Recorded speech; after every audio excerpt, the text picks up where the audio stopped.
Now imagine Kobe Bryant having his own basketball shoes from a brand that he owns. The first of that shoe would have looked like this, a high-top silhouette that was unlike your typical basketball shoe. It had an upper with scale overlays and a wide strap, probably replacing the traditional lacing setup. But all of this was just a concept that would never materialize. Reports from a few years back say that Kobe was no longer happy with Nike, so he wanted to launch his own brand, Mamba. That was back in as late as 2019, before the tragic accident that claimed his life. This was according to American venture capitalist Shervin Pishavar. Pishavar revealed in late December 2020 that he was in early talks with Kobe. They were discussing the possibility of creating a new company called Mamba. It was a move that will transfer power and ownership over one's name, image, and likeness back to the athlete. It would have been a game changer. So let's have a quick conversation.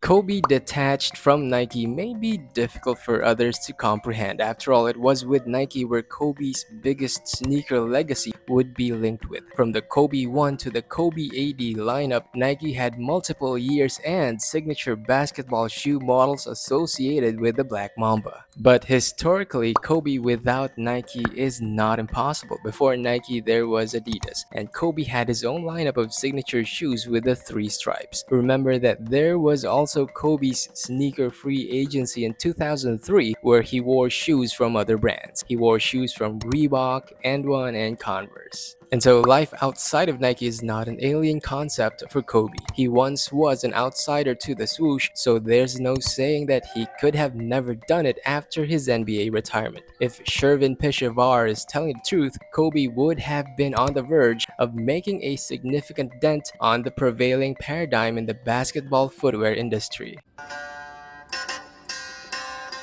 And that traditional paradigm is one where NBA athletes cede control over their name, image, and likeness to footwear brands over the stroke of a pen. That's what Kobe wanted to change. According to Pishavar, Kobe wanted full control over his name, image, and likeness and not let other brands dictate what an athlete can and cannot do and how much an athlete should make. And it was just the tip of the iceberg because according to Pishavar, Kobe was also disappointed with how Nike handled the design and promotion of his shoes, especially after his retirement. Kobe basically blamed Nike for the poor sales of his Nike Kobe AD series. There were trust issues, which is why Kobe always wanted to be on top of everything that has to do with his basketball shoes. Ultimately, of course, leaving Nike and establishing his own sneaker brand was the logical choice for Kobe. He would have had full control over almost everything, something that Nike could never give him. And it would have been a business model that would have shaken the big brands to their core because it would have paved the way for the other athletes.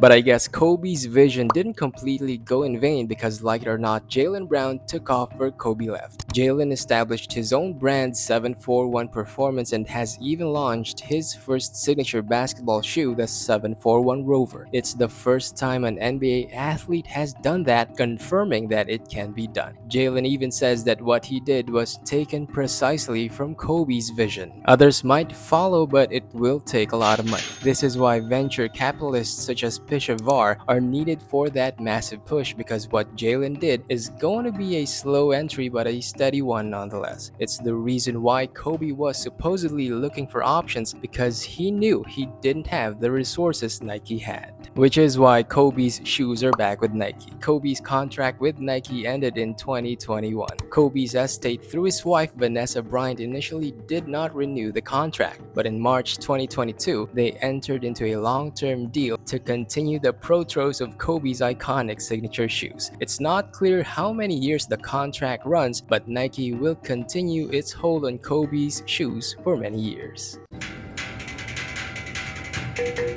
Kobe's vision for an athlete-owned brand is the very antithesis to the current paradigm where big companies literally have the control over an athlete's name, image, and likeness. It's a vision that will take a lot to become the prevailing norm. Love him or hate him, Jaylen Brown has followed in that footstep. Now, whether other players will follow is a question footwear brands will want to prevent from being asked. They stand to lose billions of dollars collectively, and if that happens, basketball shoes will be marketed and owned in a very different light. We still have a long way to go, but let me know what you think.